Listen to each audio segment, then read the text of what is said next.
Assalamualaikum warahmatullahi wabarakatuh. Selamat malam. Ya, saya sangat tersanjung sini diberikan kesempatan berdiri di sini dengan setelah Dokter ADP, guru saya. Ya, hari ini saya ingin membicarakan tentang imunoterapi. Memang saya sendiri juga bukan expertnya pada kasus imunoterapi dan ya baru beberapa kasus pasien pun yang saya berikan imunoterapi karena memang harganya tadi ya cukup mahal dan kebanyakan pasien saya memang jujur ya BPJS.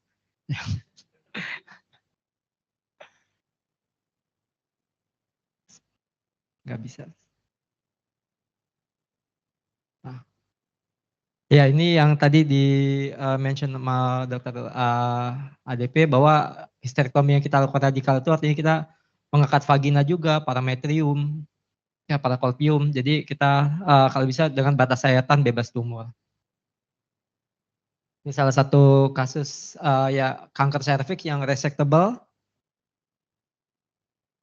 Nah ini sebelum masuk ke imunoterapi, saya ingin membahas tentang epidemiologi kanker serviks dari Globokan 2022 bahwa memang uh, di dunia kanker serviks itu masuk urutan keempat. Dan ini angka kejadian incidence mortality dari Globokan 2022 angka kanker serviks ya nggak terlalu tinggi dibandingin di negara Asia.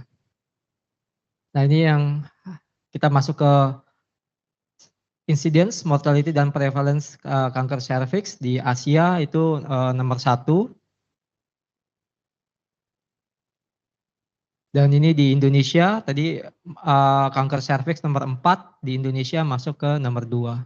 Jadi di sini saya ingin melihat bahwa pencegahan kita kan ada pencegahan primer. Pencegahan primer itu menghindari faktor risiko seperti hubungan seksual dini, vaksinasi, gonta-ganti pasangan itu berarti belum tercapai, masih rendah vaksinasi kita, edukasi kita juga masih rendah karena memang sex education masih tabu di kita.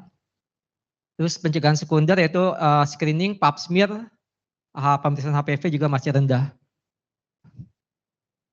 Dan ini data dari Rumah Sakit Umum Kabupaten Tangerang yang pasien-pasien kanker yang berkunjung ke Rumah Sakit Umum Kabupaten Tangerang. Sejauh ini yang telah saya tanganin 1.286 kanker serviks. Ini memang paling tinggi dibandingin kanker yang lain. Ya, makanya sampai sejak dari 2016 sampai saat ini juga saya nggak terima obstetri lagi. Udah nggak ada waktunya. Karena ini beban saya. Ya. Dan memang datang semuanya umumnya pada stadium lanjut. Dengan hasil PA yang paling banyak adalah epidermoid atau KSS. Nah ini tadi terapi kanker serviks simpelnya ya early stage kita lakukan operasi, yang late stage atau advance kita lakukan kemoterapi, radiasi atau kemoradiasi. Cuma memang pasien di Banten kalau dibilang, Bu ini nggak bisa operasi, responnya alhamdulillah. Saya nggak tahu kalau itu udah stadium lanjut artinya. Ya, jadi ya gitu. Jadi kalau menurut prinsip saya kemoterapi, radiasi itu kadang-kadang tidak mematikan sel kanker, dia hanya ibaratnya bikin dia pingsan. Kalau ada siklus sel dia masuk ke G0 gitu. Jadi dan di screening normal nanti pas dia aktif akan lebih aktif. Makanya kalau diangkat memiliki prognosis yang lebih baik harusnya. Nah ini kita masuk ke imunoterapi pada kanker serviks. Nah ini umumnya kanker serviks itu mengekspresikan PDL1, itu program sel death ligand 1 yang menurunkan regulasi dari imun respon. Dia melalui mekanisme checkpoint inhibitor, dia yang mentargetkan dari PD1 sama CTLA4, yaitu cytotoxic T lymphocyte antigen 4. Itu yang mengakibatkan imun responnya agak rendah, sehingga program sel death tidak terjadi. Ya. Nah karena memang dari program ini yang menginaktivasi PD1 sama CTLA4, maka kalau kita mengaugmentasi imun respon dengan checkpoint blockade, kita blok aktivitas PD-L1-nya akan meningkatkan outcome dari pasien-pasien kanker serviks. Dan pembrolizumab ini merupakan antibodi anti PD-1 untuk terapi banyak kanker, terutama yang PD-L1 positif. Telah di-approve oleh FDA pada tahun 2021 Oktober sebagai first line treatment pada pasien dengan PD-L1 positif yang persisten. Ini nanti kita bahas berbagai macam studinya. Ya, ini mechanism of action dari anti program sel death protein 1 antibody cervical cancer. Jadi ini kita blok nih ikatan ini. Ya. Nah, ini juga tadi dibahas oleh Dr. ADP mengenai pemberian pembrolizumab pada concurrent kemoradiasi, juga menunjukkan significant clinically improve progression free survival dan overall survival pada pasien dengan Vigo stage 3 4. Nah, ini dia masih pakai Vigo 2014. Nah, sebagai first line treatment, dia pembrolizumab itu bisa dikombinasikan atau tanpa targeted terapi pada pasien yang persisten, recurrent, atau metastasis cervical cancer tumor dengan ekspresi PD-L1-nya positif. Dan dia tidak mempengaruhi kualitas dari efek sampingnya, tidak ada perbedaan antara dengan pembrolizumab dengan atau tanpa bevacizumab. Nah, sebagai second line, ini juga bisa diberikan sebagai monoterapi, sebagai second line treatment pada yang recurrent metastasis PD-L1 positif tumor yang mengalami progresivitas pada saat kemoterapi atau radiasi. Nah, ini balik lagi kita ke NCCN. Memang saya juga suka NCCN, menggunakan NCCN karena lebih gampang dan lebih bisa diterangkan ke pasien. Dan selain itu, selain penanganannya ini juga di NCCN itu ada untuk khusus untuk pasien. Jadi di NCCN itu dibagi dua, untuk kita sama untuk pasien. Jadi pasien bisa baca apa aja yang harus dikerjakan. Ya. Dan pada saat ini first line treatment pada recurrent or metastatic disease, biasanya kita berikannya platinum taksan. Ya. Platinum itu bisa cisplatin, carboplatin. Taksan itu paclitaxel plus minus bevacizumab. Nah, pada pasien yang PD-L1-nya positif, first line treatment-nya bisa kita kombinasikan dengan pembrolizumab. Ya. Dan nah, ini setelah pembrolizumab kita berikan pada yang persisten recurrent metastasis cervical cancer yang mengekspresikan PD-L1 1. Ini jangan lupa yang ini ya, PD-L1. Ya. Yang juga bisa kita berikan pada yang progresif selama atau pasca kemoterapi. Ini semua dari NCCN. Ya, pada tumor yang progresif juga bisa kita berikan, direkomendasikan dengan pemberian pembrolizumab. Ini tadi keynote A18, pembrolizumab bisa kita kombinasikan pada pasien yang mendapatkan terapi radiasi dan kemoterapi dengan platinum, ya cisplatin atau carboplatin weekly. Nah, ini kita ngomong ke clinical trials untuk pembrolizumab ini, ya selected randomized phase 3 imunoterapi, ada keynote 826 yang menggunakan pembrolizumab dengan jumlah kasus kurang lebih 600 kasus, ya 619 kurang lebih. Dan ada keynote 18 ini pada concurrent kemoterapi dan radiasi. Nah, kita masuk ke keynote 826. Ini penelitiannya phase 3 study dari first line pembrolizumab. Dia dibagi dua arm. Jadi ada 617 pasien, yang satu dengan pembrolizumab, yang satu lagi dengan placebo, platinum taksan, bevacizumab. Ya. Dan ternyata dari 617 tadi 89% dia mengekspresikan PD-L1 dan 63% menerima bevacizumab. Ya, subgrupnya. Nah, di sini kita lihat bahwa dengan ya pembrolizumab angka kematian itu menurun 40% dibandingkan dengan tanpa pembrolizumab. Ya, di sini kita lihat ini lebih tinggi, lebih baik dibandingkan dengan tanpa Keytruda. Nah, ini juga Keytruda, kemoterapi, dan bevacizumab menurunkan resiko progresif atau death by 42% dibandingkan dengan placebo tanpa pembrolizumab. Ya, ini kita lihat dari ORR ini, ya, objective response rate dari yang mendapatkan Keytruda didapatkan 43% partial response dan 26% complete response. Dan ini final overall survival dari dua grup ini kita lihat bahwa reduced risk of death menurun 37% dibandingkan dengan placebo dari dua grup. Kalau kita mau lihat subgrupnya, kita lihat di analisanya nih. Ini yang overall survival dan ini progression free survival. Jadi pada keynote 826 ini yang di aim adalah overall survival sama progression free survival. Kita lihat dengan pembrolizumab ini juga menurunkan progresif dan angka kematian sebanyak 39%. Ini kita juga bisa lihat time-nya, waktunya berapa lama. Ini analisa subgrupnya. Nah, pokoknya di sini kita lihat bahwa dengan pembelian pembrolizumab itu responnya akan lebih baik dibandingkan dengan tanpa pembrolizumab. Ya. Jadi ini untuk efek samping.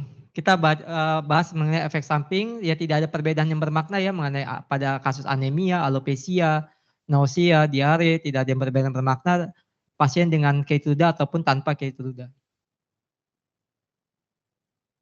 Nah, ini juga efek samping, hypothyroidism, colitis, severe skin reaction, ya efek samping yang lain.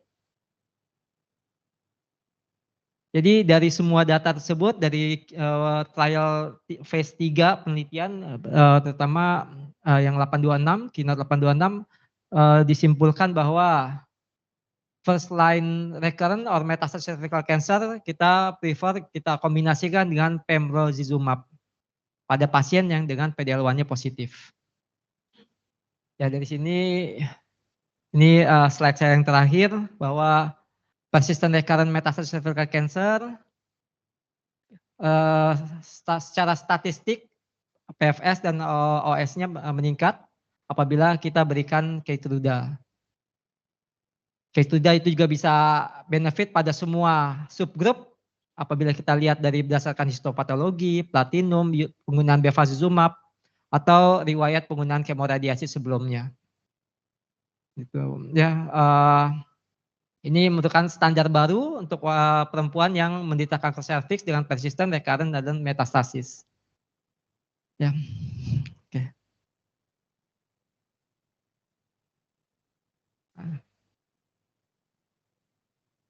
Nah, udah nggak bisa lagi nih. Berarti saya harus mengudahi bicaranya. Ya, cukup sekian. Saya balikan ke moderator. Terima kasih. Terima kasih. Tepuk tangan untuk Dr. Iwan. Baiklah, Bapak Ibu hadirin, kita sampai di sesi tanya jawab.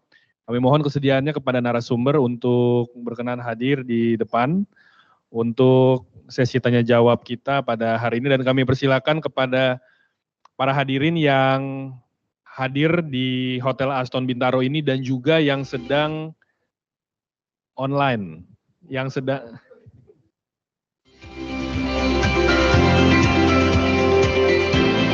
dekat saya aja dong, nggak apa-apa dong. Untuk yang sedang mengikuti kegiatan ini secara online, kami persilakan juga, kami buka sesi tanya jawab juga untuk yang hadir secara langsung maupun yang sedang menyaksikan acara ini via online. Kami persilakan sesi tanya jawab ini kita buka untuk 3 pertanyaan terlebih dahulu untuk masing-masing narasumber. Apakah ada? Kami persilakan. Masing-masing narasumber. Saya nanya dulu boleh? Boleh. Wah, ini narasumber yang bertanya ya, Dok. Ya. Saya nanya ke Dr. Patricia nih.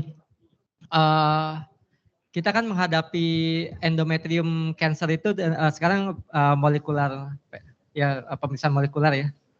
Gitu kan tadi dokter Patricia bilang dari hasil biopsi dengan dari hasil uterus utuh itu bisa ada perbedaan dari pemeriksaannya.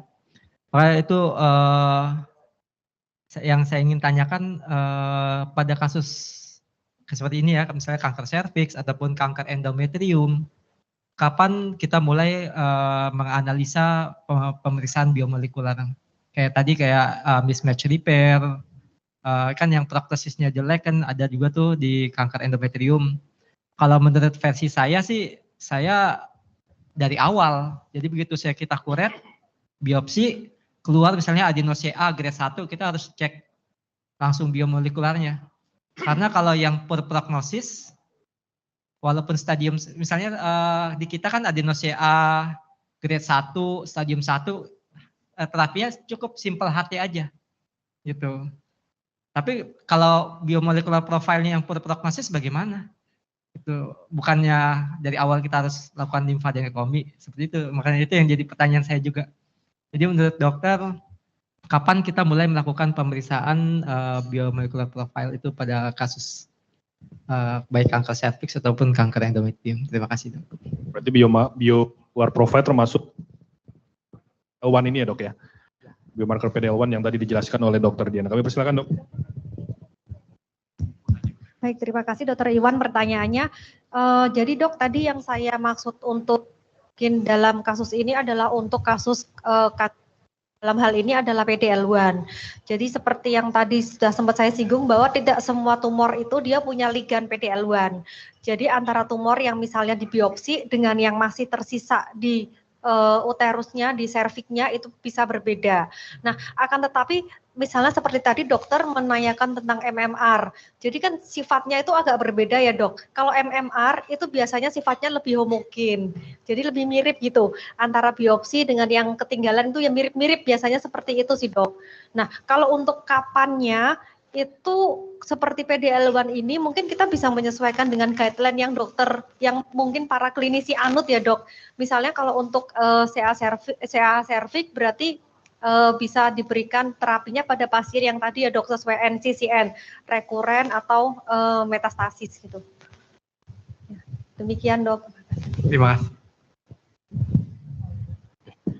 Ya baik dok, silakan dok. Oh, mohon mic-nya. Ya. Silakan dok. Mau nanya sama dokter Diana nih. Tadi kan tes PD-L1 itu berapa ya? Tes PD-L1 harganya sekali periksa itu berapa? Terus kemudian tadi kan itu kalau kita melakukan operasi, terus itu kan minimal 30 menit masuk ke formalin, kalau enggak dia nekrotik. Nah ini kan kita kendalanya nih operasi nih, udah diangkat rahim gitu kan, taruhlah itu di meja, terus kita cuci-cuci, perdarahan segala macam, itu lebih dari 30 menit itu batas nekrosis berapa sih? Jangan-jangan saya masukin formalinnya udah selesai operasi, terus udah gitu tunjukin ke keluarga dulu, baru masuk formalin, itu udah lebih dari 30 menit kayaknya. Jadi maksudnya biar optimal, supaya kan kita juga tahu juga ntar hasilnya apa sih, takutnya kan keburu nekrosis tuh ya. Terus kemudian yang kedua, ya ini mungkin gaya-gayaan sekarang kali ya, media sosial ya. Begitu kita histektomi atau apapun lah histektomi segala macam kan kita mau foto tuh. Ya kayak tadi fotonya Dokter Iwan gitu kan, tuh dicuci dulu tuh biasanya kan ada darah-darah segala macam. Itu dicuci pakai RL atau NaCl atau Aquabides itu nggak bikin rusak jaringan atau gimana itu? Yang tadi itu ya. Jadi pertama harga PD-L1, terus kemudian tadi berapa lama sih nekrosis supaya nanti kita mengubah pola operasi kita itu. Soalnya kita biasa gitu operasi, tuh barang ditaruh di meja, kita selesai operasi, baru tunjukin keluarga, baru tuh masukin ke formalin. Jadi biar tahu lah nanti kalau misalnya memang cuma setengah jam berarti kita mesti rubah pola masukin formalin itu gitu. Terus kemudian, nah tadi sekarang kita kan kadang-kadang pasti minta difoto ya tuh barangnya apa segala macam. Nah terus kita kan mau foto tuh, biasanya kita cuci tuh yang tadi kayak Dokter Iwan post di slide-nya tuh. Nah itu kalau kita cuci, harus cuci pakai apa tuh, NaCl atau Aquabides atau RL supaya nggak ngerusak sediaan yang dokter mau periksa gitu. Terus kemudian yang terakhir ada beberapa dokter PA itu kebetulan yang di Anissa itu dokter PA-nya cukup komunikasi gitu ya. Jadi kalau misalnya kita potong barang itu kita gelondongan kita masukin formalin, dia bilang nggak begitu optimal.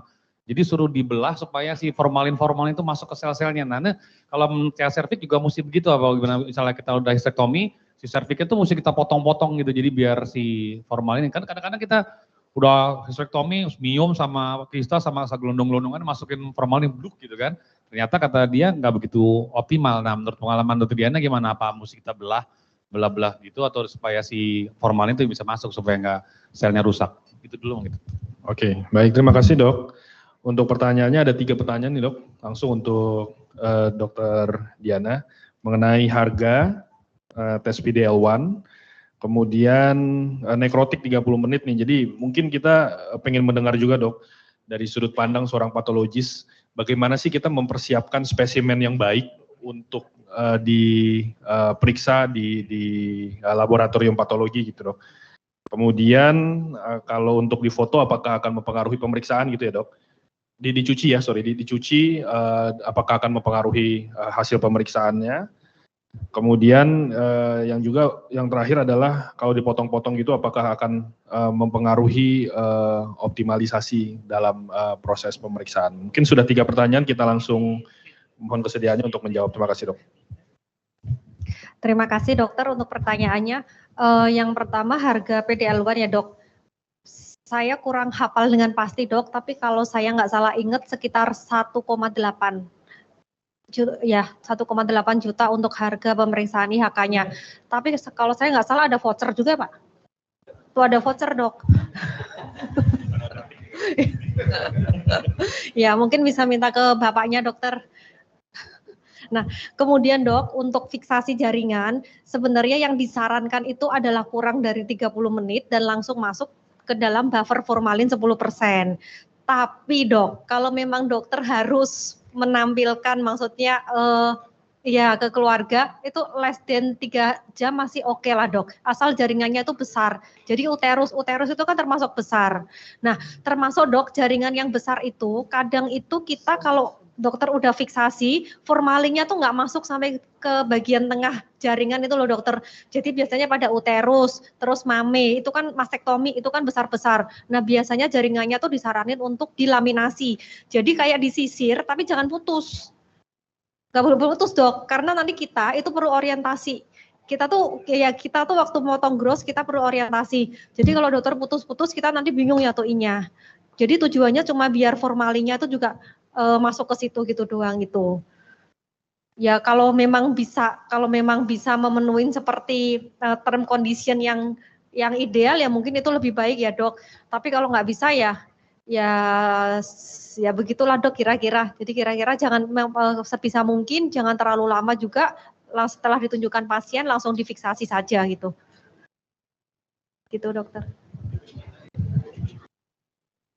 Dicuci saya pernah punya pengalaman dok, waktu itu tumor otak sih, dicuci dipakai NaCl, setelah itu langsung saya masukkan formalin, tujuannya sama dok ditunjukkan ke pasien, setelah dicuci NaCl langsung masuk formalin, saya processing sih masih bagus jaringannya.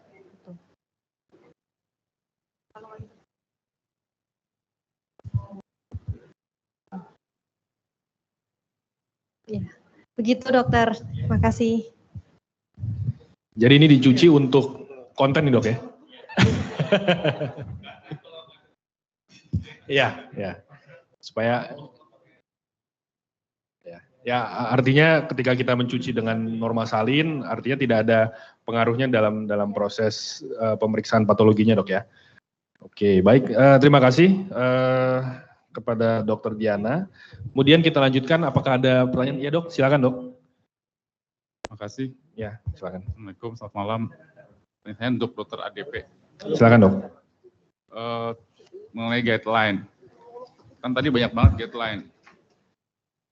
Untuk dokter obsgin umum seperti saya nih dan mungkin seperti kita yang ada di sini, kebanyakan dari kita, guideline mana yang bisa kita ikuti itu? Apakah punyanya POGI atau guideline dari luar? Biar simple aja gitu dok, dan bisa kita kan bekerja pakai kayak saya tuh PBPCS ya, Nah gitu.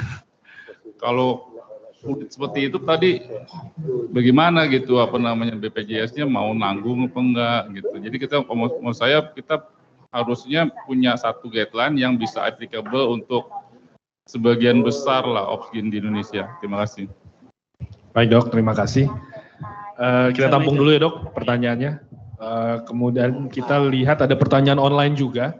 Ini juga untuk dokter ADP. Dari Dr. Sandi Prayudana, izin bertanya kepada Dr. Andi, pembrolizumab sudah masuk guideline NCCN sejak tahun berapa dok? Apakah itu baru di guideline di tahun 2024? Kemudian apakah di negara Eropa untuk guideline ESMO juga sudah masuk di dalam guideline untuk pembrolizumab? Terima kasih sebelumnya. Baik, ada 2 pertanyaan nih untuk Dr. ADP, mungkin satu lagi. Ya, boleh yang belakang. Silakan dok. Tadi sudah terlebih dahulu. Ya, mohon panitia ada mic-nya.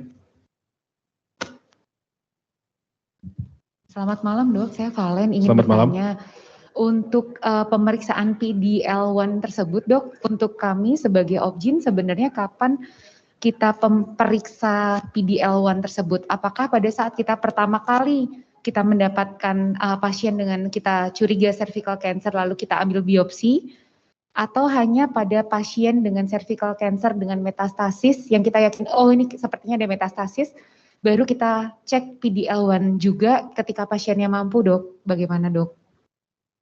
Baik dok, terima kasih. Ini untuk siapa ya dok pertanyaannya dok? Untuk dokter ADP, dokter Iwan mungkin dok. Oke, dokter Iwan dan dokter ADP ya dok, sebagai klinisinya. Baik dok, ada 3 pertanyaan.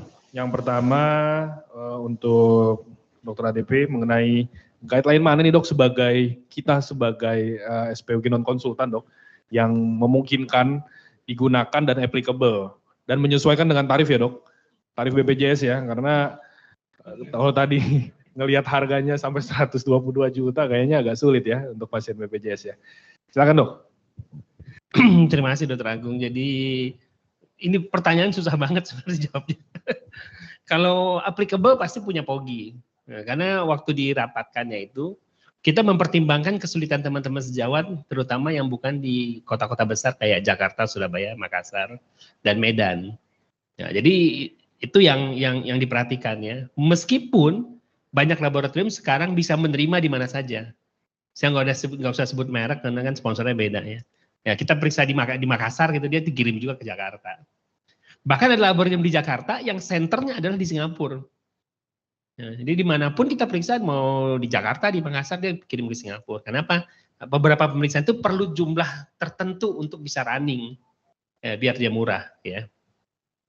Tapi kalau yang paling baik tentu ya NCCN sekarang, ya karena dia update-nya bisa 3-4 kali setahun. Ya saya juga bingung kalau lihat NCCN itu, serba salah juga kalau saya udah nggak lihat 6 bulan, tahu-tahu lihat lagi pas ada presentasi begini kan lihat lagi, ih udah berubah nih. Ya jadi kayak mengacu tadi pertanyaan yang di online ya, sejak kapan NCCN mengadop pembrolizumab? Mungkin sejak tahun 2023 setelah ada keynote ya. Menurut saya sih begitu. Saya nggak terlalu hafal kalau NCCN. Tapi kalau ESMO udah pasti tahun 2023. Jadi yang jarang-jarang update itu lebih gampang diingat. Ya, kalau Indonesia punya, ya 5 tahun sekali update-nya. Nah itu saya juga khawatir. Pasien kita saat ini itu terlalu pinter. Ya. Sekarang dia bisa lihat di gadget atau di Google, di googling ya. Nggak usah pakai AI lah ya. Nggak usah pakai misalnya kayak Perplexity atau ChatGPT ya. Ya, terutama Perplexity ya, itu buat kita juga bagus banget ya. Dinanya apa aja pasti dijawab dan ada referensinya. Jadi sangat bahaya tuh di Perplexity itu, misalnya pembrolizumab in cervical cancer.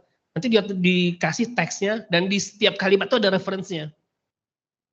Ya, jadi kalau kita nggak hati-hati, pasien kita bisa lebih pinter ya. Tapi untungnya sih Indonesia masih kurang ya pakai yang begitu ya. Ya ini terbukti dari banyak tuntutan-tuntutan yang kan saya kebetulan di Dewan Pertimbangan ya.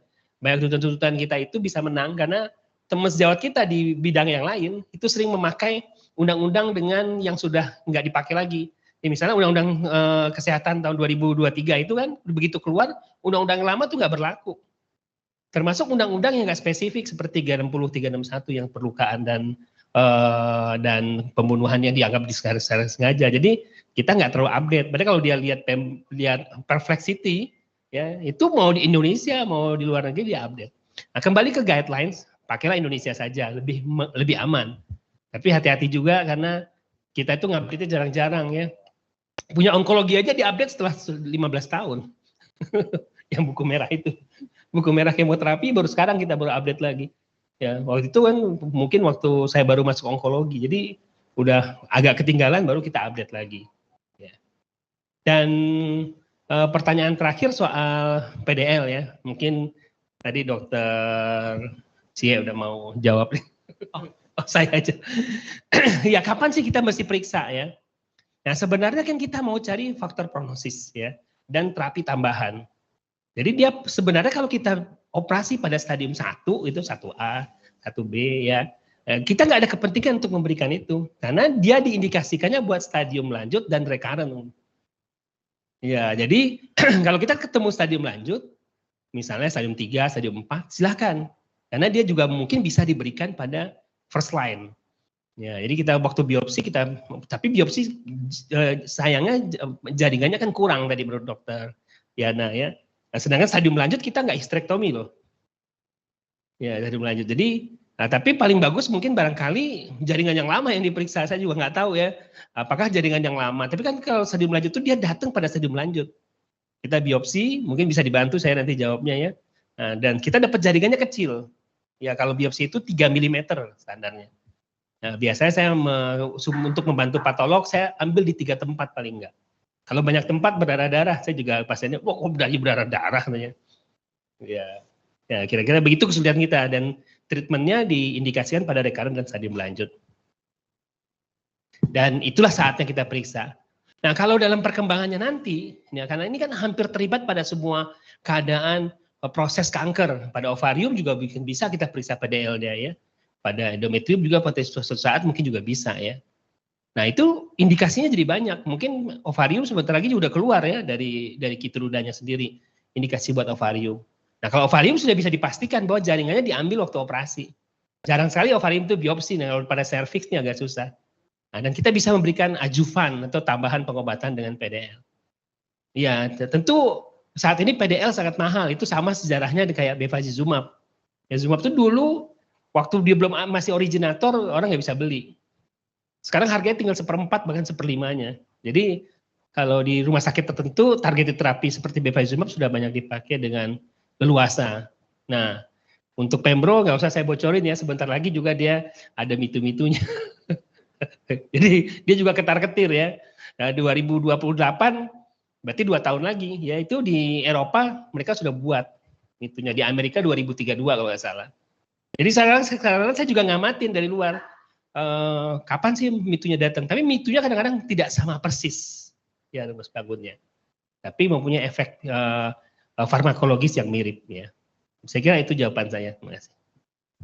Silakan tambahnya Dok, Dr. Iwan, ada yang mau ditambahkan? Iya, jadi pertanyaannya ya menyambung dari Dr. ADP ya. Memang kalau pada pasien kanker serviks yang operable biasanya kita tidak lakukan pemeriksaan PDL1, tapi pada yang recurrent atau yang advance itu baru kita, kalau sudah ada bukti metastasis ya, contohnya misalnya dari teman sejawat, PA-nya, biopsinya CA cervix dan ronsennya sudah ada multiple nodule metastasis paru, itu bisa kita kerjakan. Seperti itu. Terima kasih. Kalau dari sudut pandang patologis seperti apa Dok? Apakah selektif kita memeriksakan PDL1 pada setiap pasien ataukah semua pasien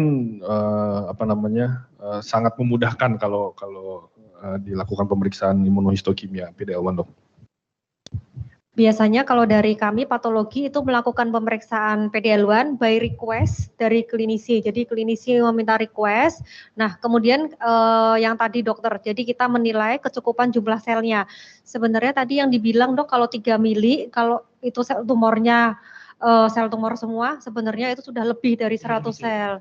Itu sudah cukup sih untuk pemeriksaan PDL1. Nah akan tetapi kalau memang ternyata jumlah selnya kurang dari 100, biasanya kalau saya komunikasikan dulu, dokter ini kurang dari 100, dokter tetap mau dilanjutkan atau dibatalkan saja pemeriksaan PDL1-nya gitu. Karena kan nanti dokter klinisi yang akan mentreatment ya dok. Terima kasih. Oh ya, sebagai tambahan di praktek sehari-hari saya juga biasanya melihat ini advance atau bukan, cukup bisa dari trombositnya ya. Kalau kita temukan pasien dengan trombosit yang tinggi, kemungkinan itu udah advance. Kenapa bisa trombositnya tinggi? Kan terjadi neovaskularisasi. Dan pembuluh darah yang patogen itu kan gampang pecah. Jadi disitulah fungsi trombositnya meningkat.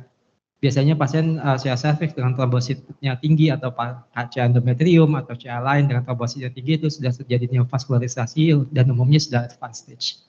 Jadi itu secara klinis saja. Terima kasih. Baik, oke, terima kasih kepada para narasumber. Ada lagi yang mau ditanyakan? Silakan, Dr. Bayu. Selamat malam. Assalamualaikum warahmatullahi wabarakatuh. Terima kasih. Ini saya pertama itu fotonya yang sebelah kanan itu perlu diupdate, itu nggak sesuai dengan sekarang. Kalau foto Dr. Andi masih sama itu. Iya. Tadi saya mendengar bahwa harga pembro apa itu pembrolizumab ini mahal sekali ya. Yang ingin saya tanyakan atau mungkin tadi udah disampaikan tapi mungkin nggak tertangkap oleh saya. Seberapa jauh itu memberikan harapan hidup, tambahan harapan hidup daripada moda terapi yang sebelumnya. Kemudian apa efek samping dari pemberian pembrolizumab itu? Terima kasih. Terima kasih dok. Ya jadi ya tadi peningkatan overall survivalnya, progression free survivalnya cukup signifikan dibandingin tanpa pembrolizumab. Tadi menurunkan resiko kematian sampai 37%. Pada yang recurrence atau metastasis. Dan pertanyaan keduanya.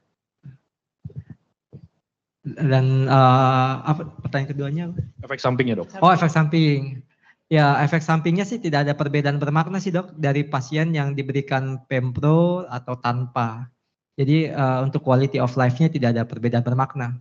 Quality kantong dompetnya mungkin bermakna. Terima kasih. Oke dok, jadi dengan harga yang sangat mahal ya dok ya, imunoterapi ini juga memberikan dampak yang lebih baik ya tentunya ya. Satu pertanyaan saya yang membuat saya penasaran dok, apakah pemberian target terapi ini itu berdasarkan klinis stadiumnya seperti yang dokter bilang bahwa dari recurrency, kemudian persisten dan lain-lain, atau bisa kita melakukan pemberian imunoterapi ini menggunakan dari gambaran PD-L1 atau biomarker yang digunakan oleh patologis ini. Mana yang kira-kira mungkin dari Dr. Adi mungkin dok, Dr. Adi dulu baru Dr. Iwan dok.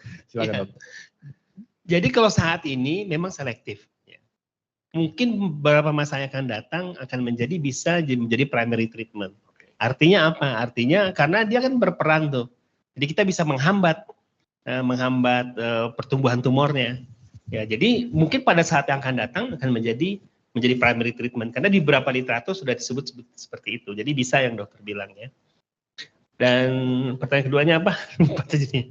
Ya, apakah pemberian imunoterapi ini berdasarkan klinis ataukah hanya menggunakan PD-L1 pun? Ya. Jadi karena dia berperan dalam menghambat tadi PD dan PD-L1 tadi ya. Ya jadi dia memang harus diperiksa dulu. Ya nggak bisa nggak diperiksa. Cuman aplikasinya yang berubah ya. Contoh aplikasi juga yang berubah selain dia menjadi primary, mungkin dia juga bisa diberikan sendirian. Ya kalau tadi kan diceritakan sama Dr. Iwan kan, dia bersamaan dengan kemoterapi dan tidak ada bedanya yang diberikan pembrolizumab yang tidak diberikan. Ya, jadi sekarang pun bisa diberikan sebagai ajuvan ya setelah pengobatan definitif dan berdiri sendiri. Ya, jadi diberikan bisa sampai 12 kali. Ya, itu ada di British Cancer ya, di British Cancer Protocol juga ada. Ya, jadi tadi yang salah satu guideline mereka memberikan berdiri sendiri. Ya, jadi tidak bersamaan dengan kemoterapi yang lain. Ya, baik. Tambahan dok? Udah cukup ya dok. Oke, baik dok. Kita lanjut ke pertanyaan online dari Dr. Teti, spesialis Obgyn. Ada 2 pertanyaan. Ini yang pertama mungkin untuk Dr. Diana ya dok. Pertanyaan pertama, untuk pemeriksaan dari sampel-sampel sel CA cervix lebih baik yang dilakukan biopsi atau histerektomi. Itu pertanyaan pertama untuk Dr. Diana. Kemudian pertanyaan kedua, jika terapi ini sifatnya adalah individual, apakah kriteria yang dipakai untuk memperkirakan terapi yang akan diberikan ini akan berhasil? Mungkin maksudnya terapi imunoterapi ya dok, mungkin ditujukan kepada Dr. Iwan. Kami persilahkan dok, untuk Dr. Diana mungkin yang pertama, apakah lebih baik biopsi ataukah histerektomi untuk melihat gambaran patologi dari CA Selvic dok? Kalau dari patologi anatomi, kami dapat memeriksa keduanya, baik dari biopsi maupun dari histerektomi. Tapi tadi dikatakan biasanya yang advance nggak dilakukan histerektomi ya dokter. Nah, jadi ya berarti kita periksakan dari biopsi, pokoknya asal jumlah kecukupan selnya itu terpenuhi, kita dapat memeriksakan PDL1 tersebut. Terima kasih.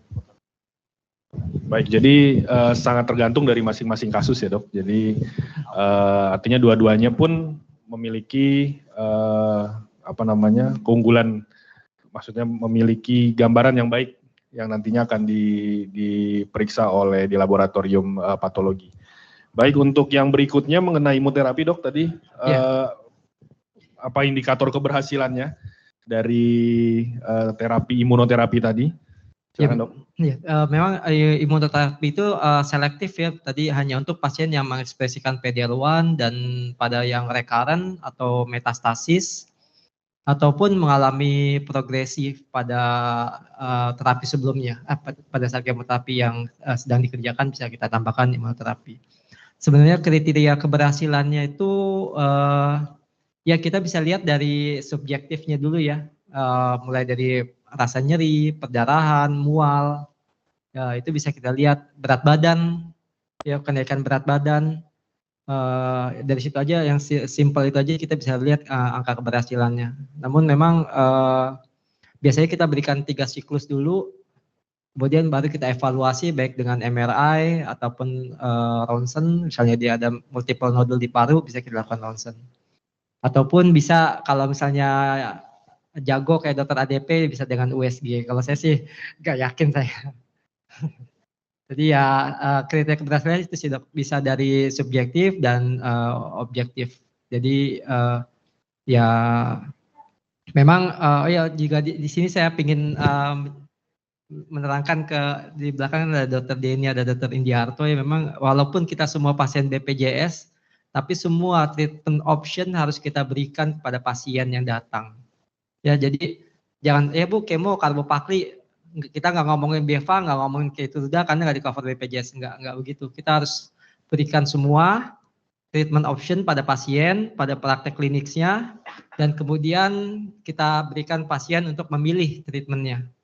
Gitu. Kalau istilah saya ya di praktek saya sehari-hari, Ibu mau yang terbaik apa yang tercover BPJS.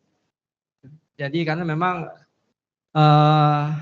jangan salah, tuntutan banyak dari pasien BPJS karena pasien BPJS paling gampang diasah ya, digoreng sama orang luar tuh paling gampang pasien BPJS. Gitu. Jadi ya itu aja. Terima kasih. Baik, terima kasih. Ada lagi untuk para hadirin ya, silakan. Dokter Daryl dok, silakan. Silakan dok.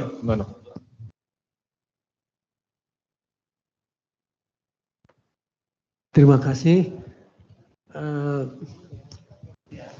Sangat menarik tadi yang mengenai terapi imunoterapi ya.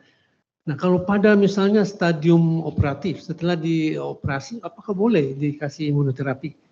Dari sifatnya mungkin profilaksis ya. Itu pertama. Yang kedua mungkin sejawat dari patologi Dokter Diana ya. Supaya kita mungkin menunjang akurasi pemeriksaan. Apakah pada pemotongan jaringan, misalnya dipotong dengan pisau biasa kan bagus. Bagaimana dengan kalau dipotong dengan kauter atau dengan harmonik? Apakah mempengaruhi jaringan? Terutama pada biopsi-biopsi mungkin, termasuk misalnya tindakan LED ya, biasanya kita pakai kauter. Apakah itu mempengaruhi batas batas untuk menentukan stadiumnya ya? Terima kasih. Baik, terima kasih Dr. Daryl. Mungkin dari Dr. Sep satu lagi dok pertanyaannya. Tanya sama Dr. ADP dok. Tadi kan 1A1 itu kan operable, hysterectomy simple aja bisa. Berarti kan terus secara klinis juga nggak kelihatan kan. Nah kita nih Opjin nih biasa kan hysterectomy. Terus kemudian tapi pas lagi hysterectomy kita ngeraba nih kok kayak keras banget nih cervixnya gitu kan. Saya pernah ngalamin tuh pas begitu hasilnya karsinoma, makanya saya kirim ke Mas Iwan, Dr. Iwan. Jadi maksud saya gini, ketika kita hysterectomy simple biasa, tapi kan nanti pas PA kan dia kedalamannya tuh jadi A2, nah itu nggak apa-apa tuh, nggak optimal, kita nggak radikal apa segala macam, kita cuma hysterectomy simple. Kan karena kan secara klinis nggak kelihatan, terus kita nggak tahu nih satu A1 apa satu A2, terus kemudian pas di PA ternyata kedalamannya sampai A2 gitu. Kan kita cuma hysterectomy simple gitu, sedangkan A2 harusnya kan radikal sampai 2 cm atau enggak. Kalau kita raba-raba keras, udahlah sebisa mungkin 2 cm tadi berapa? Tambahin dikit vagina gitu kan. Wah tapi skillnya mesti ditambah nih mas, latihan. Oke mas itu, Dr. Andri, thank you. Baik, terima kasih dok. Dari pertanyaan yang pertama, mengenai pemberian imunoterapi, mungkin Dr. Iwan dok, pemberian imunoterapi setelah tindakan operatif, apakah dapat meningkatkan efektivitasnya dok, silakan. Ya, ini sebagai Profilaksis. Sebagai profilaksis. sebagai profilaksis untuk. Ya, di sini sih tidak. Ya mungkin dari penelitian lain, ada jurnal-jurnal lain sih memang bisa kayak tadi dokter ADP bilang British, dia menggunakan sebagai profilaksis. Cuma dari guideline yang saya pakai dari NCCN tidak menggunakan itu sih dok. Gitu. Jadi memang setelah operasi operable, batas sayatan bagus dan kemungkinan rekansinya kecil, ya paling kita hanya berikan option untuk observasi. Kalaupun pasiennya mau untuk profilaksis, ya keputusan pasien sih bisa kita kerjakan atas indikasi kemauan pasien. Tapi ya sebenarnya secara guideline yang saya pakai dari NCCN tidak diberikan itu profilaksis. Oh iya, saya mungkin menambahkan istilah profilaksis sebenarnya nggak ada, tapi adjuvan sebenarnya. Jadi misalnya radikal hysterectomy pada stadium 1B1, kemudian kita periksa PDL-nya. Nah, dan kita temukan PDL1-nya positif gitu loh. Dan kita kan berikan adjuvan. Nah adjuvannya boleh diberikan pembrolizumab. Padahal kan indikasi saat ini yang ada adalah advanced stage dan recurrent. Nah gitu dok. Jadi kalau profilaksis sih belum, mungkin kemahalan kali ya. Dan literaturnya juga belum banyak. Ya, kalau di PC cancer itu juga dia sebagai adjuvan. Ya, jadi sudah mulai boleh ya. Karena ini kan startnya di kanker serviks, nanti di ovarium dan sebagainya akan ikut. Artinya tetap diperbolehkan ya dok, untuk pemberian, ya sifatnya sebagai adjuvan ya, bukan profilaksis setelah tindakan operasi. Oke, karena selama ini berarti yang diberikan adalah yang advanced stage, yang kemudian recurrent dan persistent ya. Oke, baik. Oke, kemudian pertanyaan kedua untuk Dr. Diana dok, ini mengenai teknis pada saat operasi, apakah insisi mungkin thermal ya, dengan menggunakan cauter, dengan menggunakan harmonik itu dapat mempengaruhi gambaran patologinya. Mungkin seperti apa dok? Silakan dok. Terima kasih dokter Daryal pertanyaannya. Kalau dari saya pribadi ya dok, kalau saya boleh memilih sih kalau bisa jangan yang memakai efek thermal ya dok. Karena kalau misalnya nanti selnya tuh distorsi, rusak, berarti sel itu kan morfologinya tidak bisa dilakukan penilaian. Saya beberapa kali dapat juga yang lab gitu dok, itu tepi sayatannya saya nggak bisa nilai, maka saya akan menuliskan tepi sayatan menunjukkan sel distorsi mengesankan efek thermal. Jadi ya kita tulis apa adanya aja gitu. Itu. Terima kasih dokter. Baik, jadi diusahakan dengan menggunakan sayatan tajam ya, mungkin dok untuk membuat laminasi ataupun akan memotong-motong bagian jaringan. Baik, terima kasih. Dokter Diana, kemudian pertanyaan dari Dokter Usep tadi mengenai simple hysterectomy nih dok. Mungkin kiat-kiatnya nih dok, sebelum kita melakukan simple hysterectomy supaya kita tidak kecolongan bahwa ini adalah sebuah kasus keganasan yang kita ketahui dari hasil patologi. Nah, bagaimana mungkin kiat-kiatnya gitu dok ya untuk hysterectomy yang aman sehingga pasien juga dapat iya, hasil kita yang baik. Kembali ke guideline saja sebenarnya. Jadi kalau biopsi itu agak susah melihat kedalaman invasi sebenarnya. Tergantung kita biopsinya seberapa besar. Jadi besar biopsi itu paling maksimal 3 mm. Sementara ada cut off-nya 5 mm kan. 5 dan 7 mm. Maka disarankan sesuai NCCN, yang always itu adalah konisasi. Kalau kita dapat misalnya dari pap smear, nah dia bilang high grade, ya kemudian HPV positif kalau kita periksa HPV-nya, kalau enggak dia high grade seal misalnya. Atau CIN2, CIN3. Nah itu kan biasanya kita biopsi kan. Nah, biopsi itu enggak menyelesaikan masalah ternyata. Ya paling baiknya konisasi. Tapi kalau teman sejawat kalau konisasi kan masuk kamar operasi. Kadang-kadang teman sejawat tuh nggak mau juga ngerjain, konisasi, bukan bagian gue nih katanya kan, bagian yang lain nih ya kan. Jadi udah rujuk aja. Jadi kalau mau rajin sedikit ya kita konisasi. Jadi kita tahu kedalamannya dari teman-teman patolog, karena konisasi itu mengambil serviksnya minimal 1,5 cm. Dan itu gampang kok. Dan kalau teman-teman kerjain satu kali ya habis itu teman-teman di RSPIK tuh banyak yang ngerjain konisasi. Setelah konisasi ya baru ketahuan tadi misalnya, oh ternyata lesinya besar. Ya batas sayatan tidak bebas tumor. Ya udah nggak bisa dong berarti masih baiknya teman-teman onkologi. Tapi ternyata kedalaman dari lesinya cuma 3 mm misalnya. Ya, dan secara visual kan kalau yang 1A kan dia microscopically baru terlihat. Maka sebenarnya bukan bagiannya saya gitu loh. Bukan bagian dokter Iwan juga ya. Jadi sebaiknya teman sejawat bisa mengerjakan ya. Konisasi itu nggak terlalu rumit menurut saya sih ya. Ya, jadi itu triknya. Ya kalau enggak memang agak sulit nanti setelah di hysterektomi, nah kok kegedean ya tumornya. Oke, makasih dok. Baik, terima kasih Dr. ADP. Kemudian ada lagi pertanyaan online atau dari teman-teman yang hadir di sini, ada yang ingin ditanyakan? Masih ingin ditanyakan? Kita beralih ke pertanyaan online nih, bahwa ada Dr. Nasdaldi, spesialis obstetrik ginekologi. Ini pertanyaan untuk Dr. Iwan nih dok. Pada studi yang sudah dilakukan pada recurrent dan metastatic locally advanced, saya mau tanya bagaimana hasil pemberian pembrolizumab untuk mencegah metastasis pada kasus baru locally advanced CA cervix dok. Jadi hasil pemberian pembrolizumab ini untuk mencegah metastasis dok.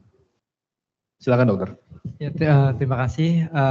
Ya, salam hormat Dr. Nasdaldi.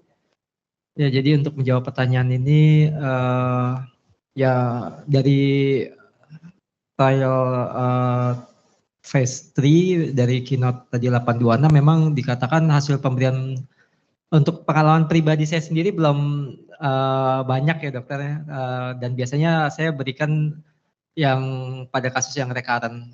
Tapi untuk yang mencegah metastasis pada kasus baru locally advanced CA cervix itu ya memang overall survival, progressive free survival-nya dari keynote 826 itu meningkat 37%. Tapi itu memang dari jurnal penelitian saja.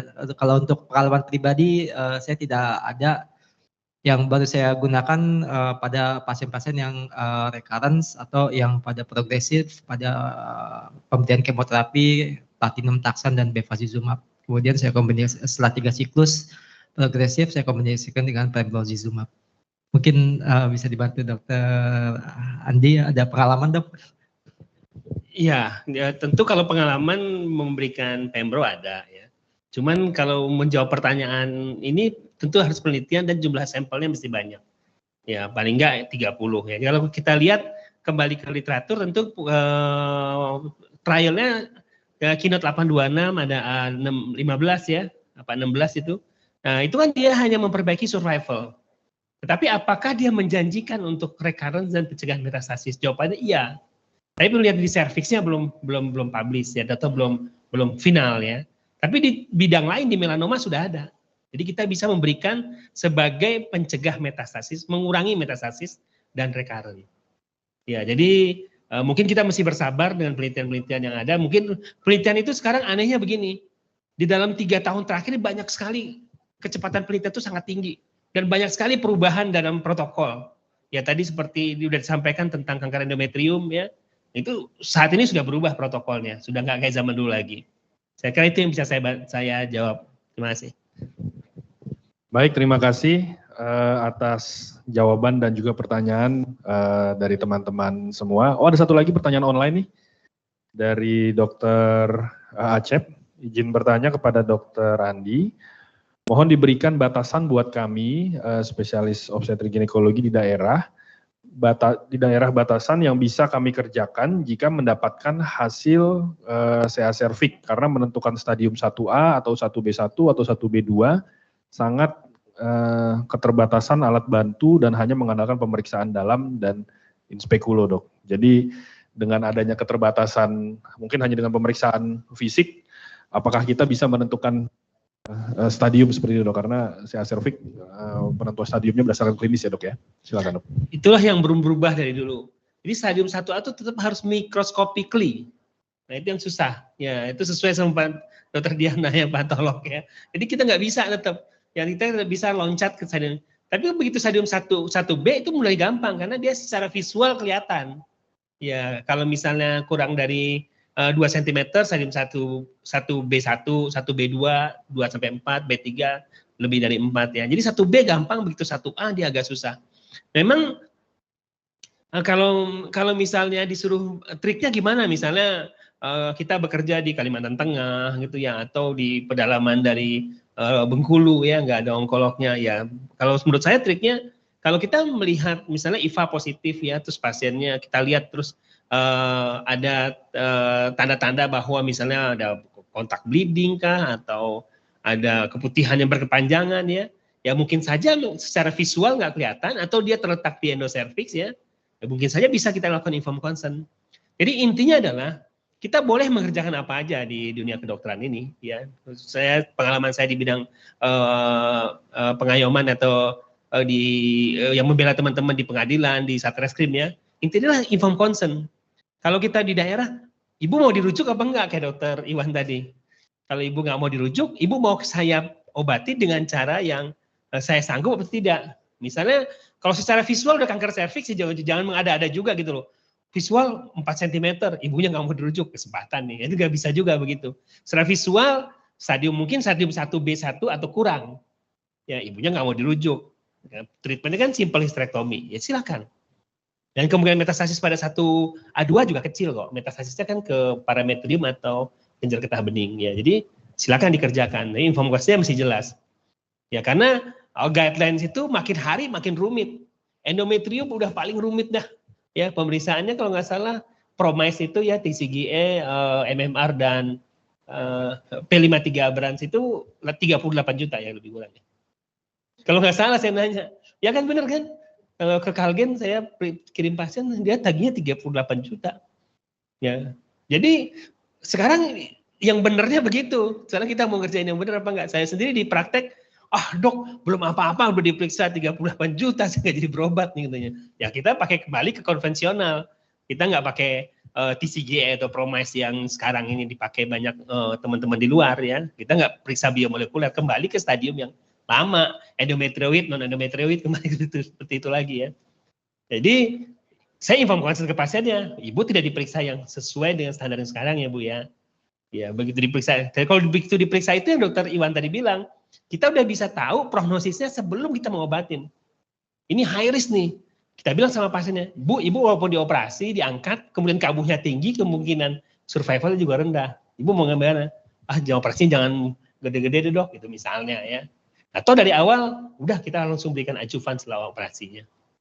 Jadi lebih maju saat ini, ya. Jadi lebih mungkin orang untuk sembuh dan tahu prognosisnya dirinya sendiri dibanding zaman dulu. Saya kira itu, terima kasih. Baik, terima kasih kepada para narasumber kita atas jawabannya yang luar biasa. Dan kita sudah sampai di penghujung acara. Sebelum kita mengakhiri sesi pada hari ini, saya ingin menyampaikan sedikit rangkuman mengenai kegiatan sesi imuno-onkologi masterclass kita, bahwa yang pertama ada pilihan baru dan harapan baru untuk para penderita CA cervix, yaitu targeted terapi atau imunoterapi yang merupakan terapi yang sudah lebih canggih dibandingkan terapi konvensional dengan tindakan operatif dan radiokemoterapi. Dan tentunya pemeriksaan atau penanganan kasus-kasus CA cervix ini merupakan kolaborasi bersama dari teman-teman sejawat obgyn, kemudian onkologi, ginekologi, dan juga teman-teman dari patologis untuk bisa menegakkan diagnosa dan memberikan terapi yang terbaik. Dan saya ingin mengingatkan juga bahwa CA cervix ini merupakan keganasan onkologi ginekologi yang bisa dicegah. Jangan lupa teman-teman untuk tetap melakukan pencegahan kepada pasien-pasien CA cervix ataupun wanita-wanita yang memiliki resiko untuk terjadinya CA cervix. Baiklah Bapak Ibu hadirin yang berbahagia, para teman sejawat semua, saya mohon tepuk tangannya untuk para narasumber kita, Dr. Diana, guru kita semua, Dr. ADP dan juga Dr. Iwan. Kami sekali lagi berterima kasih atas kesediaannya untuk berkenan memberikan ilmu yang sangat bermanfaat untuk kita pada malam hari ini. Dan saya sebagai moderator pamit undur diri, mohon maaf apabila ada kesalahan. Wabillahi taufik wal hidayah. Wassalamualaikum warahmatullahi wabarakatuh. Saya kembalikan kepada ya, terima kasih kepada para pembicara dan moderator untuk sesi yang menarik ya, diskusinya cukup dalam juga. Mungkin semoga ada foto bersama terlebih dahulu. Terima kasih, kami mohon kesediaan untuk para narasumber dan moderator untuk berfoto bersama terlebih dahulu. Silakan.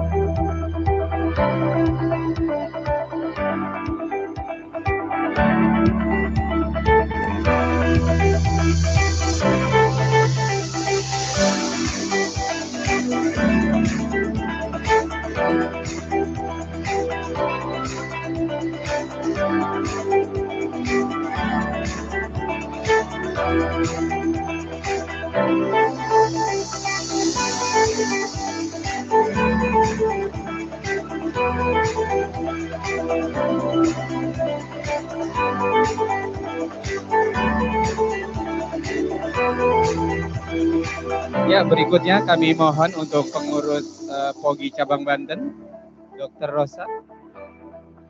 Ya, untuk peserta diharapkan jangan meninggalkan, kita ada foto sesi bersama. Ya, kami persilakan Dr. Rosa. Ya, mungkin pengurus dulu, Dok. Silakan, Dok.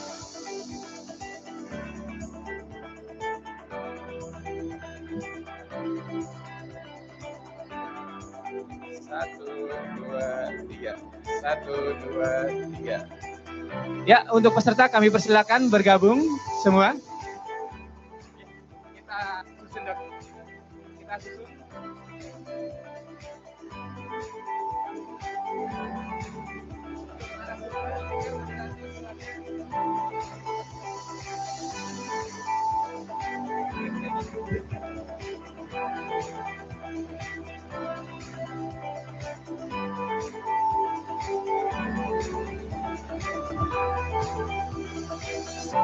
Ya, kami persilakan kepada para peserta untuk kita ambil foto bersama. Silakan, kami mohon ke depan.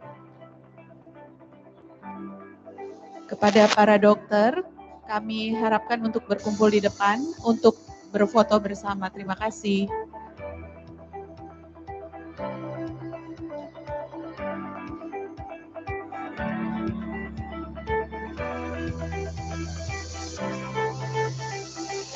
Sisi.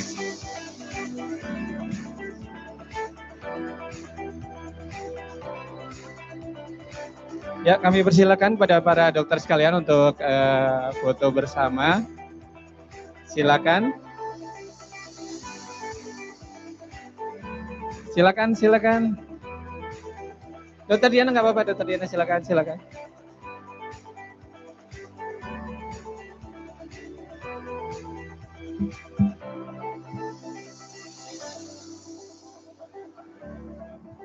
Ayo silakan pada para dokter, mari silakan bergabung.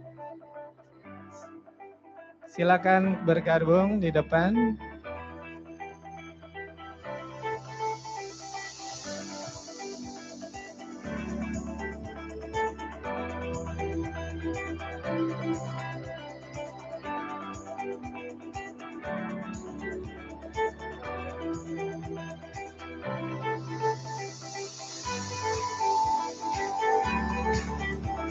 Ya,